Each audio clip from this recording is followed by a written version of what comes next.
বছর দুয়েক আগে মুরলীধর সেন লেনের বিজেপির কার্যালয় থেকে ঘরছাড়া হয়েছিলেন দিলীপ ঘোষ। অমিত শাহের সঙ্গে একান্ত বৈঠকের পর ফের স্বমহিমায় বঙ্গ বিজেপির দাবাং নেতা দিলীপ। মুরলীধরে ভিটেহারা দিলীপ সল্টলেকের কার্যালয়ে পেলেন নিজের ঘর, আর তা নিয়ে ইতিমধ্যেই নানা গুঞ্জন শুরু হয়ে গিয়েছে। দলে এখনো পদহীন নেতা হলেও তার দাপট যে ভোটে কিছু কম হবে না ঠাড়ে ঠোড়ে বুঝিয়ে দিচ্ছেন দিলীপ ঘোষ। প্রতিটা জবাবে ছক্কা হাঁকাচ্ছেন। সংবাদ মাধ্যমের প্রশ্ন ছিল, তবে কি এবার দলের শীর্ষ নেতারা অনুভব করছেন এককভাবে শুভেন্দু অধিকারীকে দিয়ে বাজিমাত করা সম্ভব নয়? স্বভাবসিদ্ধ ভঙ্গিতে দিলীপ বলেন, কোনো পার্টি একজন ব্যক্তির ওপর চলতে পারে না, বাকিরাও আছেন, কিছু মানুষ থাকেন যাদের অভিজ্ঞতা বেশি, পরিচিতি বেশি, তাদের গুরুত্ব দিতেই হবে। একজন বা দুজন পশ্চিমবঙ্গের মতো এত বড় রাজ্য জিতিয়ে দেবেন তা সম্ভব নয়।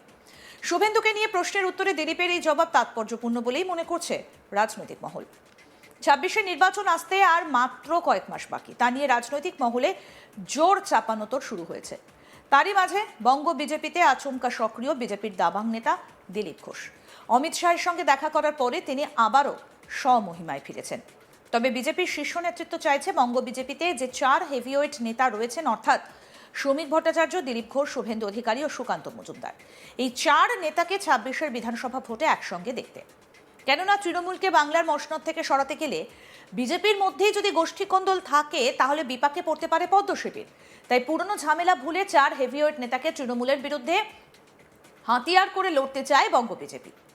বর্তমান এই এবং প্রাক্তনের এই মেলবন্ধনে স্বাভাবিকভাবেই উজ্জীবিত দিলীপের অনুগামীরা।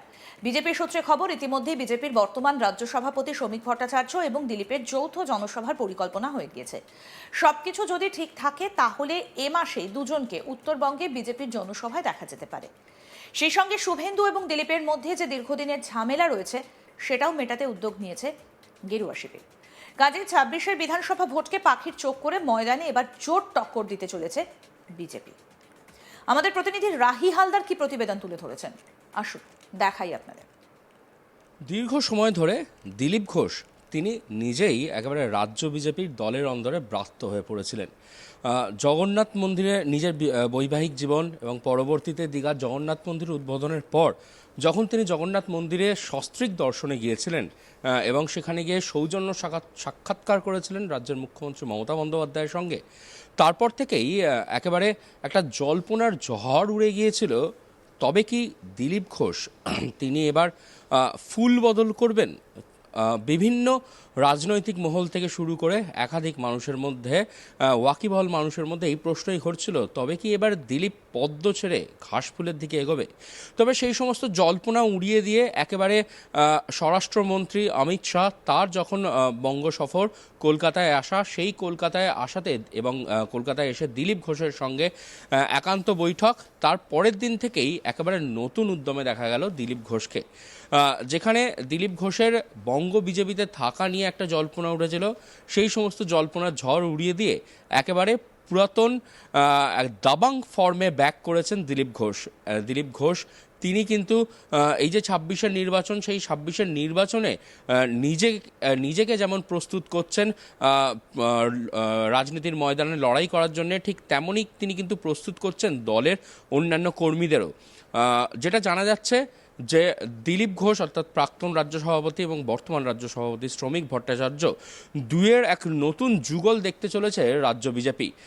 কারণ রাজ্য বিজেপির যেটা অন্দরমহলের যে খবর, সেই খবর যেমন কানাভূষো ভেসে বেড়াচ্ছে, তা থেকে জানা যাচ্ছে যে এই চলতি মাসেই অর্থাৎ জানুয়ারিতেই একাধিক সভা করতে চলেছেন প্রাক্তন এবং নব্য এই দুয়ের যুগল, অর্থাৎ শ্রমিক ভট্টাচার্য এবং দিলীপ ঘোষ। তারা দুজনে মিলে একসঙ্গে কিন্তু একাধিক সভায় যেতে চলেছেন এবং যে সভাগুলোতে গিয়ে তারা কর্মী সমর্থকদের উজ্জীবিত করবেন, বিজেপিকে নতুন করে চাঙ্গা করবেন, এমনটা কিন্তু জানা যাচ্ছে।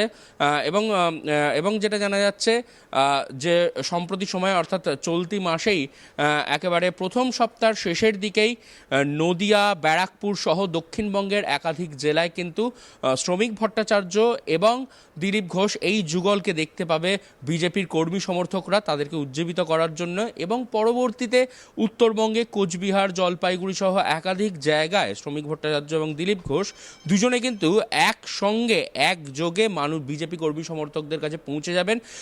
26-এর যে নির্বাচন, সেই নির্বাচনকে পাখির চোখ করে রেখেই কিন্তু একেবারে বিজেপির যে সমস্ত শীর্ষ নেতৃত্বরা তারা কিন্তু বারবার কিন্তু বাংলা সফরে আসছেন, এবং সেখানে কিছুদিন আগেই এসেছিলেন স্বরাষ্ট্রমন্ত্রী অমিত শাহ, এবং আগামীতে জেপি নাড্ডা তিনি আসবেন এমনটা সূত্র মারফত খবর পাওয়া যাচ্ছে। তবে এই যে বঙ্গ বিজেপির যে হাল, সেই হাল ফেরাতে কিন্তু বিজেপির যে 4 হেভিওয়েট নেতা অর্থাৎ দিলীপ ঘোষ, শ্রমিক ভট্টাচার্য, সুকান্ত মজুমদার এবং বিরোধী দলের নেতা অর্থাৎ শুভেন্দু অধিকারী, এই 4 মূর্তিকে কিন্তু এক জায়গায় রাখতে চাইছে বিজেপির শীর্ষ নেতৃত্বরা। তবে এই 4 মূর্তির মধ্যে 2 মূর্তিকে নিয়ে কিন্তু জল্পনার অবসান নেই বিজেপির অন্দরে। সেই 2 মূর্তি হচ্ছে স্বভাবতই আমরা সবাই জানি, একদিকে শুভেন্দু অধিকারী এবং অন্যদিকে দিলীপ ঘোষ। এই দুজনের মধ্যে কিন্তু যে দীর্ঘ একটা টাসেল, সেই টাসেল কিন্তু আমরা বারবার দেখে এসেছি বিভিন্ন ক্ষেত্রে, বিভিন্ন মাঠে ময়দানে থেকে শুরু করে রাজনীতির মঞ্চে। কখনো দিলীপ ঘোষ বেফাঁস মন্তব্য করেছেন শুভেন্দু অধিকারীকে নিয়ে, কখনো শুভেন্দু অধিকারী কোণঠাসা করতে উদ্যত হয়েছিল দিলীপ ঘোষকে, এমনটা কিন্তু বিজেপির অন্দরের খবর। তবে এই যে টাসেল, সেই টাসেলকে কাটিয়ে রেখে যাতে একেবারে সবাই মিলে একসঙ্গে কাজ করা যায়, যাতে বিজেপির যারা একেবারে গ্রাসরুট লেভেল থেকে যারা বিলং করে সেই সমস্ত কর্মী সমর্থকরা প্রথম দিন থেকেই একেবারে নির্বাচনের জন্য একেবারে উদ্গ্রীব হয়ে এবং একেবারে উৎসাহী মনোভাব নিয়ে তারা যাতে কাজ করতে এগিয়ে আসে, সেই কারণেই কিন্তু এই 4 মূর্তি অর্থাৎ বঙ্গ বিজেপির 4 শীর্ষ নেতা, এই 4 শীর্ষ নেতাকে কিন্তু একত্রিতকরণের চেষ্টা করছে কিন্তু বিজেপির শীর্ষ নেতৃত্বরা।